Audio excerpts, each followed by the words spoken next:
மூன்றாவது வகை தௌஹீத் அல் அஸ்மா வஸ் சிஃபாத். ரெண்டு வார்த்தைகள் இருக்குது. அல் அஸ்மா என்று சொன்ன பெயர்கள். இந்த அல் அஸ்மாங்கிற வார்த்தை வேற எங்கேயோ நீங்க கேள்விப்பட்ட மாதிரி ஞாபகம் வருதா? கேட்டா ஆமா எங்க அக்கா பேரு அஸ்மா, என் தங்கச்சி பேரு அஸ்மா, அந்த அஸ்மாவை நான் கேட்கல. அல் அஸ்மாஉல் ஹுஸ்னா யாருடைய பெயர்கள்? அல்லாஹ் சுப்ஹானஹு வ தஆலாவுடைய பெயர்கள். அந்த நம்பிக்கை இருக்கே, அல்லாஹ்வுக்கு மிக அழகான பெயர்கள் உண்டு. அதான் அல் அஸ்மாஉல் ஹுஸ்னா. அல் அஸ்மா என்ற பெயர்கள், அல் ஹுஸ்னா என்று சொன்னா மிக அழகானதுன்னு அர்த்தம். அல் அஸ்மாஉல் ஹுஸ்னாங்கிற மிக அழகான பெயர்களாக அல்லாஹ் தனக்கு என்னென்ன பெயர்களை சொல்லியிருக்கிறானோ அந்த பெயர்கள் அனைத்தையும் நம்பிக்கை கொள்வதுதான் தௌஹீதுல் அஸ்மா வஸ் சிஃபாத். சிஃபாத்னா பண்புகள், தன்மைகள், அட்ரிபியூட்ஸ் இங்கிலீஷ்ல சொல்லுவாங்க.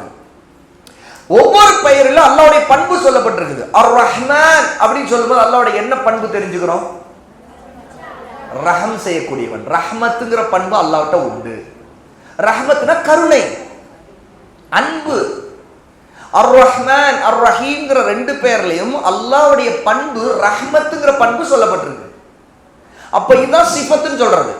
சிஃபாத்துங்கிறது ப்ளூரல், சிஃபத் சிங்குலர், சிஃபாத் ப்ளூரல்.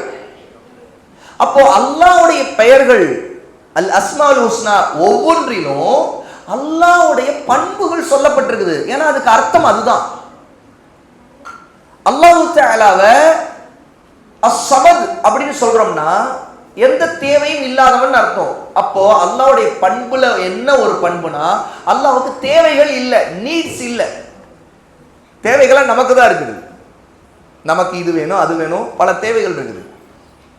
நமக்கு பசிக்குது, சாப்பாடு தேவை. தாகம் எடுக்குது, தண்ணீர் தேவை. ரொம்ப சோர்வா இருக்குது, தூக்கம் தேவை. படுக்கிறதுக்கு படுக்கை தேவை, தங்கருக்கு வீடு தேவை. இப்படி பல தேவைகள் சொல்லிக்கிட்டே போகலாம். உடம்பு சரியில்லை, நிவாரணம் தேவை, மருந்து தேவை.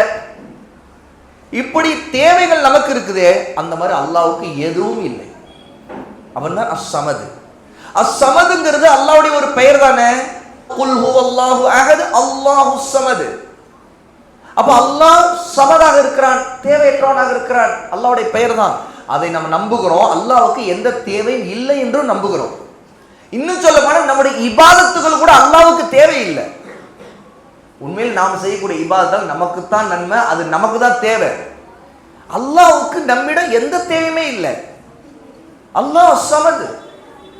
இப்ப கவனிங்க, அல்லாஹ்வுடைய பெயர்களாக பண்புகளாக என்னென்ன சொல்லப்பட்டிருக்குதோ குர்ஆனிலோ ஹதீஸ்களிலோ அதை எல்லாவற்றையும் அப்படி அவனுக்கு மட்டும் உண்டுங்கிறதும் அவனுக்கு இணையா வேறு யாருக்கு அது இல்லைன்னு நம்பணும். அந்த பண்புகள் அதுதான் தௌஹீதுல் அஸ்மாஇ வஸ் சிஃபாத். அப்ப இந்த நம்பிக்கை இருக்குது. இது தௌஹீதுடைய மூன்றாவது வகையான நம்பிக்கை.